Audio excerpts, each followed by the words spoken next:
In Purgatory, Canto 10, as Dante is past the threshold of the entry gate to Purgatory proper, he makes this amazing remark that evil love makes the twisted way seem straight. And I found this to be really interesting. When deep down you know you're wrong, but you're trying to justify your actions and convince yourself that you're on the right path, even though in truth you know you're not. And that's just such a unique experience to the human condition. But anyhow, Virgil and Dante start climbing up a cleft rock that has this narrow hallway of a path that zigzags. And they have to be very careful and move very slowly because it's so tricky and difficult. And when they're finally able to exit this narrow path, Dante says it was like coming out of a needle's eye. So they come upon this deserted plain with a high bank made of white marble.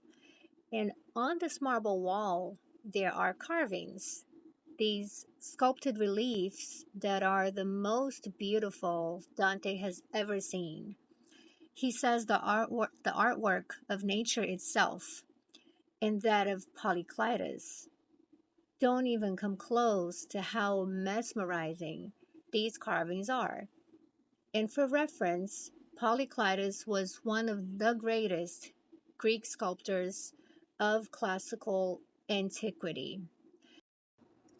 The first relief depicts the Annunciation scene with the angel and the Virgin Mary. And Dante says it looks so real, he can practically hear them speak. And here, Virgil has to give him a nudge and say, "Come on, let's move along. There's more to see." And Dante moves on to the next relief, which shows the Ark of the Covenant being transported on a wagon being pulled by an ox. And King David is in front of it, dancing joyfully but also humbly, while his wicked wife, Michal, looks disdainfully from a window. And the third relief is that of Roman Emperor Trajan on his horse and surrounded by other horsemen. And Trajan is approached by a poor widow in an attitude of tears and grief, who asks him to avenge her son who had been killed. And here Virgil snaps Dante out of his trance, captivated by these reliefs as he was, and points out many souls that slowly walk towards them. Initially, Dante detects their movement but cannot exactly make out what they are. Virgil says he also had a hard time figuring out what they were at first, but he explains to Dante these souls are carrying stones on their backs. Some carry heavier stones than others, and all the while they also beat their breasts in penance. And Dante addresses us readers directly and asks us not to be dismayed by how God wills that their debt be paid.